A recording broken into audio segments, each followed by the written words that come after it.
అందరికీ నమస్తే. నేను ఒక వీడియో చేస్తూ ఉన్నాను. ఆ వీడియో కూడా ఎవరికంటే ఖచ్చితంగా టీవీ5 మూర్తికి మాత్రమే ఈ వీడియో. ఇప్పుడు ఒక హాఫ్ అన్ అవర్ ముందు ఒక వీడియో, ఒక థంబ్నెయిల్ చూశాను టీవీ5 నుంచి. ఒకే ఒక్కడు ఒడ్డున పడేశాడు. థంబ్నెయిల్ బాగుంది, గుడ్.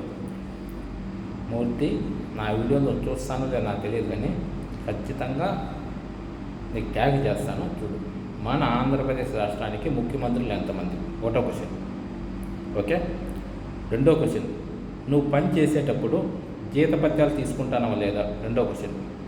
మూడో క్వశ్చన్, నువ్వు తప్పుడు ప్రచారం చేయడం వల్ల కొంతమందిలో స్వార్థం, ఈర్ష్య అనేవి పెరుగుతూ ఉంటాయి లేదా? మూడో క్వశ్చన్. ఈ మూడింటికి ఆన్సర్ చెప్పు. ఫస్ట్ క్వశ్చన్ వచ్చేసి, మన ఆంధ్రప్రదేశ్ ముఖ్యమంత్రులు ఎంతమంది? అది ఖచ్చితంగా చెప్పు. నేను చెప్తాను మ్యాటర్ ఏంటంటే, ఇప్పుడు నువ్వు చెప్పిన క్వశ్చన్స్, నువ్వు చెప్పిన మాట నీలాగా పేపర్లు మొదలు పెట్టుకొని అట్లేం లేదు. మనది ఓపెన్ చెప్తా చూడు. నువ్వు ఇంతవరకు ఏదో మాట్లాడు, అందరూ సాయం చేశారు, వాళ్ళు చేశారు, వీళ్ళు చేశాను, అంతా బాగా నేను ఓకే కీపెట్టి. రామానాయుడు సార్ వచ్చేసి 6 రోజుల నుంచి నిద్ర, తిండి, తీర్థాలు లేకుండా బుడమేరకల్లా అక్కడే ఉండి అవి గండు పూడ్చడంలో పని చేపిస్తాను అంటావు. నువ్వు చెప్పిన వాక్యాన్ని నేను చెప్పను, ఏ విధంగా చెప్పాలి ఆ వాక్యాన్ని? మినిస్టర్, జలవనరుల శాఖ మినిస్టర్ రామానాయుడు సార్ బుడమేరు గండులు పోడ్చడంలో కీలక పాత్ర పోషించినారు. ఈ విధంగా చెప్పాలి. నువ్వు, నీకు తెలియలేదు, ఓకే చెప్పి. ఆ విధంగా ఎందుకు చెప్పాల్సి వస్తారంటే, జలవనరుల శాఖ మంత్రి అని నువ్వే అంటాను, నేను అంటాను, నువ్వు అంటాను. జలవనరుల శాఖ మంత్రి అక్కడ ఉన్నప్పుడు జలవనరులు అంటే ఆ ఇరిగేషన్ డిపార్ట్మెంట్కి సంబంధించిన పెద్ద పెద్ద అధికారులు కానీ, ఐఏఎస్ ఆఫీసర్లు కానీ ఎవరైనా సరే అక్కడే మినిస్టర్ ఉంటారు కాబట్టి వాళ్ళందరూ అక్కడే ఉంటారు. ఖచ్చితంగా వాళ్ళందరూ అక్కడే ఉంటారు కాబట్టి ఏదైనా ఒక పని చెప్పినప్పుడు వెంటనే స్పందించి ఆ పని చేయగలగడానికి కొంచెం దోహదపడతారు అనమాట. దూరంగా నుంచి ఫోన్ చేసి అది చేయి, ఇది చేసి, అది చేయి, ఈ విధంగా అని చెప్పే కన్నా దగ్గరుండి ఇలా చేయొచ్చు, అలా చేయొచ్చు, ఈ విధంగా చేయండి అని కొన్ని టక్ సూచనల మేరకు, ఒక అధికారుల సూచనల మేరకు ఆ విధంగా చేయొచ్చు, ఈ విధంగా చేయొచ్చు, వాళ్ళు కావాలా, వీళ్ళు కావాలనేసి టక్ అనేవి పనులు అనేవి వెంటనే జరిగిపోతాయి. కావున అక్కడే ఉండి కీలక పాత్ర పోషించి ఆ బుడమేరు గంటను పోర్చడంలో కీలక పాత్ర పోషించినారు. ఓకే. ఇంకో రెండోది, అది ఒకనా, నువ్వు టీవీ5 అనే స్టూడియోకి పోయి అక్కడ నువ్వేం చేస్తావు? నీ వృత్తికి నువ్వు న్యాయం చేయాలి. నువ్వెందుకంటే నువ్వు తీసుకున్న డబ్బుకు న్యాయం చేయాలి. నువ్వు నెల డబ్బులు తీసుకుంటావు కదా, దానికి న్యాయం చేయాలా లేదా? నువ్వు టీవీ5 వేసి ఒక న్యూస్ రీడరా లేకపోతే యాంకరా? రెండే వస్తాయి నీది. నువ్వు జర్నలిస్ట్ కాదు. నేను గూగుల్లో కూడా సెర్చ్ చేశాను నీ పేరు మొత్తం అంతా కూడా, అక్కడ జర్నలిస్ట్ లేదు. యాంకర్ వస్తుంది, ఒక న్యూస్ రీడర్ కూడా వస్తుంది, న్యూస్ రీడర్ కూడా రాదు, ఒక యాంకరు. తర్వాత ఏదైతే ప్లేబ్యాక్ అది సినిమాలో ఒక యాక్టర్గా చేసినట్టు కూడా ఇది చూపిస్తుంది, సంథింగ్ ఉంది.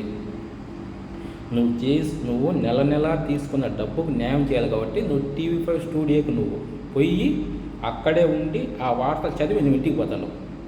నువ్వు ఆ పని ఎందుకు చేయాలి? నువ్వు ఆ పని చేసావు, నువ్వు గొప్పగా చెప్పాలి అందరూ. అబ్బా టీవీ5 మూర్తి ఆ స్టూడియో పోయి వార్తలు చదివేసి మళ్ళీ ఇప్పుడు పోతాను పని. నీ పని నువ్వు చేసినావురా. నీ పని నువ్వు చేసేదానికి మళ్ళీ నీకెందుకు డబ్బాంగా? నీ పని నువ్వు చేసేదానికి నీకు డబ్బా ఎందుకు చెప్పు? జలవనరుల శాఖ మంత్రిని సార్ కీలక పాత్ర పోషించినారు. ఆ సార్ పని అది కాబట్టి ఆ సార్ పని చేయగలిగినాడు. ఇంకేరే మినిస్టర్లు ఎవరు చేయలేదైతే. మినిస్టర్లు ఇంకా చాలామంది ఉంటారు కదా, అయితే చాలామంది మినిస్టర్లు ఉన్నారు. నీకు తెలుసు ఆ మినిస్టర్లు ఎవరు ఉన్నారు, వాళ్ళ పేర్లు కూడా నీకు గుర్తుండవు, ఉంటాయి. కాబట్టి ఎవరు పని వాళ్ళు వృత్తి చేయడంలో వాళ్ళు పాత్ర పోషించి ఖచ్చితంగా ఉంటారు. ఇంకో అందరి పేర్లు చెప్పినా కానీ అన్నమయ్య జిల్లా నుంచి రాంప్రసాద్ రెడ్డి సార్ గారు ఇంత వెజిటేబుల్స్ కానీ, మీల్స్ కానీ, వాటర్ బాటిల్స్ కానీ ఎన్ని ట్రక్కులు ఎత్తుకొని పోయేసి అక్కడ విజయవాడ ప్రాంతాలలో వరద ముప్పు ప్రాంతాలలో చాలామంది సప్లై చేశారు. ఆ సార్ పేరు చెప్పలా, తప్ప కాదా? ఎందుకు చెప్పలా? ఆ సార్ని కనపడలేరా ఎట్లా? ఎందుకు చెప్పలేదు ఆ సార్ పేరు? అందరి పేరు సరిత అంటావు, ఆమంటావు, ఏమంటావు, అందరి పేర్లు మేడం పేరు, ఆ మేడం పేరు, ఆ పేరు, వాళ్ళు అంతా. ఈ సార్ ఎందుకు కనపడలే? ఆ సార్ కూడా మినిస్టరే కదా, ఆ సార్ చేయలే? నువ్వే చెప్పినావు 10 కిలోమీటర్లకు ఒక మినిస్టరు, 4 కిలోమీటర్లకు ఒక ఎమ్మెల్యే. అందరూ కార్యకర్తలు, కార్పొరేట్లు, మనుషులు, వాళ్ళు అందరి సహకారంతోనే ఒక్కడే చేయలేరు, ఎవరు చేయలేరు. నువ్వు చేయలేవు, నేను చేయలేను, ఎవరు చెప్పక్క. అందరి సహకారంతో బుడమేరు గంటలు పోర్చడం కానీ, విజయవాడలో రోడ్లు క్లీన్ చేయడంలో కానీ, పరిశుభ్రత పాటించడంలో కానీ, వాళ్ళకి ఆహార పొట్లాలు సప్లై చేయడంలో కానీ, వాళ్ళ వద్దకు వెళ్ళి వాళ్ళ తగు జాగ్రత్తలు తీసుకోవడంలో కానీ అందరి వల్లనే సాధ్యమవుతుంది. నీ వల్ల ఏమీ కాదు, నా వల్ల ఏమీ కాదు. వార్తలు చెప్పే ముందు వార్తల్లో నిజం ఉండాలి. ఓకే, చేసే పని బాగుండాలి. ఇంకోటి వచ్చేసి ఎదుటి వారిని ఎప్పుడే కానీ ద్వేషించి అట్ట చేసినాడు ఎట్ట చేసినా ఎదుటి వారి గురించి మాట్లాడు. నీ వార్తల వరకు మాట్లాడు. ఏం జరిగిందో జరిగింది. చెయ్యాలనుకునే వ్యక్తి చేయగలుగుతాడు, వద్దన్న వ్యక్తి చేయలేడు. ఓకే, చెయ్యాలని నువ్వు ఎందుకు వాళ్ళైతే నేను కూడా అడుగుతాను. నీకు కళ్ళు ఏమైనా దబ్బినాయా? నీకు కళ్ళు ఉన్నాయి కదా, పోయి ఒకసారి విజయవాడ వేసి ఆ ప్రాంతాల్లో తిరిగేసి రావచ్చు కదా, నువ్వు ఎందుకు పోవాలని నేను అడుగుతాను. దానికి సమాధానం చెప్పు. 4వ క్వశ్చన్. ఓకే మూర్తి, నీ గురించి ఎక్కువ మాట్లాడడం టైం వేస్ట్ కానీ. Okay bye. మాట్లాడే ముందు పదాలు చేంజ్ చేసుకో కొంచెం, అంతే. కీలక పాత్ర అట్లా కొంచెం తెలుసుకో కొంచెం. Okay bye.